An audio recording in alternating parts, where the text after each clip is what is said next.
Hello friends, आज मैं आपके साथ इंग्लिश लिटरेचर के great dramatist, poet and actor William Shakespeare के जीवन से संबंधित महत्वपूर्ण फैक्ट्स पर डिस्कस करेंगे। William Shakespeare was an English poet, dramatist and actor of Elizabethan age। ये जो विलियम शेक्सपियर थे एलिजाबेथन एज के ग्रेट पोएट, ड्रामाटिस्ट थे। एलिजाबेथन एज जो है वह 1558 से 1625 के पीरियड को एलिजाबेथन एज कहा जाता है। अब देखिए, विलियम शेक्सपियर के बारे में कहा जाता है कि it is strange irony that you know very little the world's great dramatist William Shakespeare. यह एक विडम्बना है कि जो हमारे सबसे ग्रेटेस्ट महान ड्रामाटिस्ट हैं विलियम शेक्सपियर, उनके बारे में हमें बहुत कम जानकारी है। अब इनका बर्थ देखिए, इनके बर्थ से संबंधित जो है।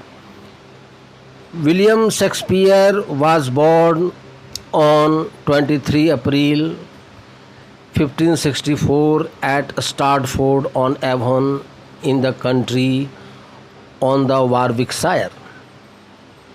इनका जो जन्म हुआ था विलियम शेक्सपियर का, ये 23 अप्रैल 1564 को स्टार्टफोर्ड ऑन एवॉन में हुआ था। एक जगह का नाम है, in the country of Warwickshire.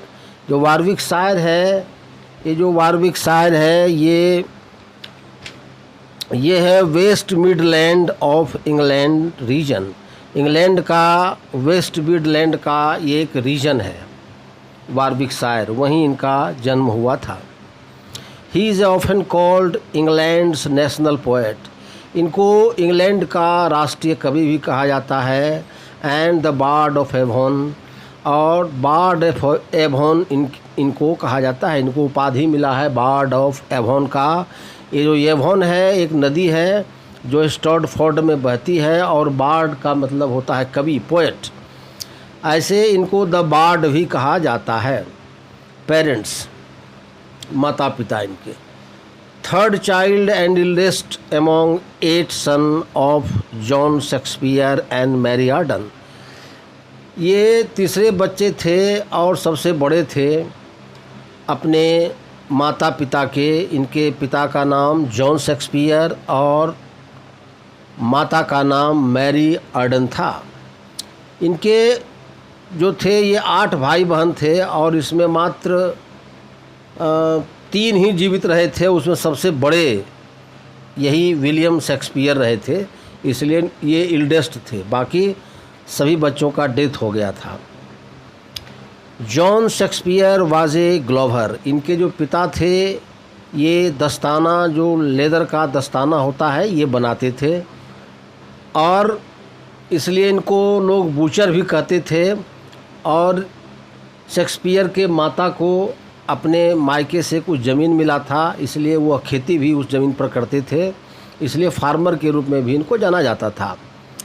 लेकिन देखिए क्या हुआ, from 1577 his businesses began to diminish. 1577 ईस्वी से इनका जो बिजनेस था चमड़े का, ये क्या हुआ, कम हो गया, शॉर्ट हो गया, और उनकी आर्थिक स्थिति खराब हो गई। अब उनका education, his education at the age of 7 sent to the grammar school of Stratford. 7 वर्ष के उम्र में इनको ग्रामर स्कूल था एक स्टार्टफोर्ड में, ग्रामर स्कूल के नाम से इनको भेजा गया। वहाँ इन्होंने लैटिन, ग्रामर और लिटरेचर पढ़ा। लैटिन पढ़ा, ग्रामर पढ़ा और लिटरेचर पढ़ा। और he acquired some knowledge of the French language of which he made use in the play of Henry V। वहाँ उस स्कूल में इन्होंने कुछ फ्रेंच भी सीखा, फ्रेंच भाषा का भी ज्ञान प्राप्त किया, जिसका यूज इन्होंने हेनरी V प्ले में किया है, जो कि एक हिस्टोरिकल प्ले है। बेन जॉनसन जो इनके आलोचक भी हैं, इनके मित्र भी हैं, ही हैड स्मॉल, उनके बारे में बोले हैं शेक्सपियर के बारे में, he had small Latin and less Greek.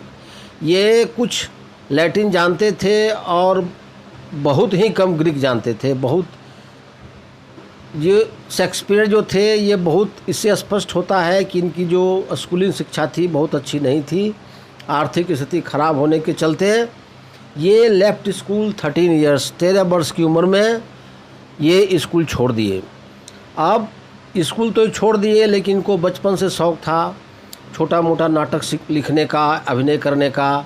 लेकिन ये किताब पढ़ते रहे, किताब से दूर नहीं गए और ग्रामीण स्तर पर छोटे मोटे नुक्कड़ नाटक में ये भाग लेते रहे। अब इनका marriage at the age of 18 with Anna Hathaway, इनका विवाह 18 वर्ष की उम्र में अन्ना हाथवे से हो गया। और अन्ना हाथवे जो थी वह 26 ईयर की थी। इनका शादी कब हुआ था? इनका जो मैरिज हुआ 28 नवंबर 1582 ईस्वी को इनका मैरिज हुआ। अब इनसे इनके 3 बच्चे हुए। सुसाना डॉटर थी, उसके बाद जुड़वा बच्चे हुए हमीद एंड जूडिथ। हमीद जो था वह लड़का था और जूडिथ लड़की थी। लेकिन हमीद का डेड हो गया 1596 में प्लेग के कारण इनके बेटे हमीद का डेथ हो गया था 1596 ईस्वी में। अब देखिए इनके जीवन से जुड़ी एक कहानी है, that is the turning point of his life, deer stolen. जहाँ ये रहते थे वहाँ सर थॉमस लूसी पार्क था। वहाँ इन पर हिरन चुराने का आरोप लगा और इनको उस जुर्म में वहाँ के जो थॉमस थे इनको अरेस्ट भी किया और उनके साथ मारपीट भी किया। इन पर हिरन चुराने का जुर्म लगा था कि सर थॉमस लूसी पार्क से इन्होंने हिरन चुराने का काम प्रयास किया या चुराए। यही इनके जीवन का टर्निंग पॉइंट था। तो घर की आर्थिक स्थिति खराब थी और इन पर ये चार्ज लगा, इसलिए इन्होंने निर्णय किया कि अब स्टैटफोर्ड को छोड़ देंगे और ये स्टैटफोर्ड को छोड़कर लंदन चले गए। अब स्टैटफोर्ड देखिए 1586 टू 1611, 1586 को ये स्टैटफोर्ड को छोड़ दिए और लंदन चले गए। लेकिन पुनः 1611 में ये स्टैटफोर्ड अपने जो जन्म स्थान था बर्थ पैलेस वहाँ लंदन छोड़ कर आ गए। In London as an actor, and लिखा गया है, एन होगा, an actor in London as an actor. London में इन्होंने एक्टर के रूप में काम किया, प्ले रोल, और इन्होंने रोल प्ले किया लॉर्ड चैम्बरलिन्स कंपनी में, और लॉर्ड चैम्बरलिन्स कंपनी में इन्होंने अभिनय किया। कहा जाता है इनके बारे में कि जब ये पहले गए लंदन में तो इसी कंपनी में या दूसरे कंपनी में भी ये घोड़े का जो मलमूत्र होता है, घोड़े की जो सफाई होती है, वो काम शेक्सपियर किया करते थे। और ड्रामा में जो कर्टन अप डाउन करने का होता है, पर्दा उठाने का काम होता है, वह ये किया करते थे। और इसी जो चैम्बरलिन्स कंपनी था इसका नाम बदलकर किंग्समैन कंपनी बाद में हुआ था। अब आइए इनका वर्क। ये जो लंदन गए तो his work first 10 year in London, most of his long poem and his 144 sonnets. तो 10 ईयर में 10 साल जो लंदन में इन्होंने बिताया पहला फेज़ का अपने जीवन का, उसमें इन्होंने जो अपने लॉन्ग पोएम लिखे और 144 सोनेट्स इन्होंने लिखा। 154 सोनेट्स इन्होंने लिखा। His play are immatured and superficial. इस पीरियड में उन्होंने जो नाटक लिखा वह क्या था? इमेच्योर था और सुपरफिशियल था। Learning the act of the dramatist. इस रीजन में, इस समय में 10 साल में उन्होंने वहाँ ड्रामाटिस्ट के आर्ट की कला को सीखने का प्रयास कर रहे थे। अब 1589 टू 1613 1589 से 1613 तो produced most of his non work, जो भी इनका नामी गिरामी वर्क है, जो भी इन्होंने द ग्रेट वर्क इनका है, इसको इन्होंने प्रोड्यूस किया इसी ईयर के बीच में।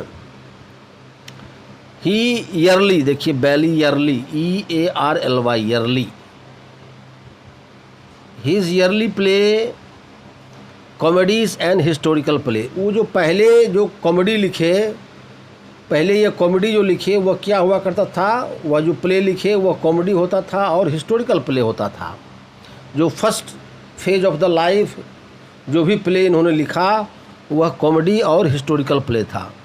जो ट्रेजेडी इन्होंने लिखा यह 1601 से 1608 के बीच इन्होंने ट्रेजेडी को लिखा। In last phase of his life tragic comedies इन्होंने लिखा। लास्ट फेज अब इनके लाइफ का था, जब ये लिखने का जो इनका कार्यकाल था, जब लास्ट फेज में ये लिख रहे थे, तो ये ट्रेजिक कॉमेडी लिखे जिसको रोमांस के रूप में भी जाना जाता था, नॉन एज रोमांस के रूप में भी जाना जाता था। अब देखिए इन्होंने 37 प्ले लिखा। शेक्सपियर 37 प्ले लिखे, उसमें 16 कॉमेडीज़ है, 12 ट्रेजेडीज है और 9 हिस्टोरिकल प्ले है। इन्होंने 144 सोनेट लिखा और 2 नरेटिव पोएम लिखा।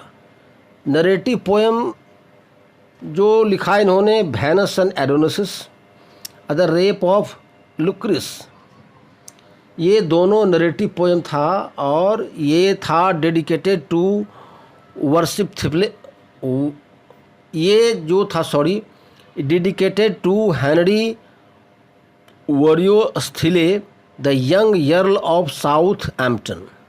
ये यंग अर्ल साउथ एम्पटन को डेडिकेटेड था, समर्पित था ये नरेटिव पोएम। अब देखिए जो नरेटिव पोएम इन्होंने लिखा, उसके बाद क्या हुआ,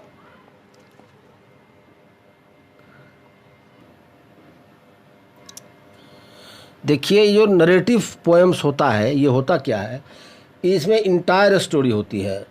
कोई चीज़ का बिगिनिंग भी होता है, उसका मिडिल भी होता है और एंड भी होता है। इसी को जो इंटायर चीज़ जिसमें समाहित हो, जिसका बिगिनिंग किसी कहानी का, मिडिल भी और अंत भी किसी के जीवन से संबंधित, उसी को नरेटिव पोएम कहा जाता है। अब देखिए क्या हुआ कि 1611 में ये लौट के आ गए यहाँ स्टेडफोर्ड अपने जन्म स्थान पर, लेकिन ये स्टेडफोर्ड को छोड़े नहीं थे। साल में एक बार ये ज़रूर आते थे स्टेडफोर्ड। लेकिन 1597 में इन्होंने वहाँ एक बहुत प्रॉपर्टी खरीदा। जब सिनेमा में काम करने, वहाँ नाटक में काम करने लगे, अभी का सिनेमा उस समय का नाटक काम करने लगे, तो जो संपत्ति इन्होंने कमाया उससे 1597 में इन्होंने स्टेडफोर्ड में एक ज़मीन खरीदा, वहाँ मकान बनाए और जब 1611 में ये लौटे अपने जन्मभूमि पर तो यहाँ ये रहने लगे। अब देखिए इन्होंने जो फेमस ट्रेजेडी लिखा है वो है Othello, Hamlet, Macbeth, King Lear, Romeo and Juliet. ये इनका ग्रेट ट्रेजेडी है। इसके अलावे एंटोनियो क्लियोपात्रा, जूलियस सीजर, कैम्बरलिन, और देखिए कॉमेडी जो इन्होंने लिखा है, द ग्रेट कॉमेडी जिसको कहा जाता है, as you like it, the merchant of Venice, a midsummer night's dream, the tempest, twelfth night. इसके अलावा all's well that ends well, the comedy of errors, love labour's lost, measure for measure और much about nothing. ये इनका comedies था। अब historical play जो उन्होंने लिखा है, Henry V part first, Henry fourth part first, Henry fourth part second, Henry V, king John, Richard second, Richard third, ये सब इनका हिस्टोरिकल प्ले है। तो इस तरह से ये जो हैं ये महान नाटककार थे। और 1611 में जब ये लौट के आए स्टेडफोर्ड रहने लगे यहाँ, 1613 से इनका स्वास्थ्य गिरने लगा और अंत में 23 अप्रैल 1616 को इनका डेथ हो गया और इनको स्टेटफोर्ड के कब्रिस्तान में दफना दिया गया। इनका जन्म भी 23 तारीख को हुआ था और इनका मृत्यु भी 23 तारीख को हुआ था। Really he was a great man of English literature. He was a star of English literature. That's all. अगर ये मेरा वीडियो आपको पसंद हो, अच्छा लगे, तो मेरे इस वीडियो को लाइक कीजिए, मेरे इस चैनल को सब्सक्राइब कीजिए और अपने दोस्तों के साथ शेयर कीजिए। Thanks for watching my video.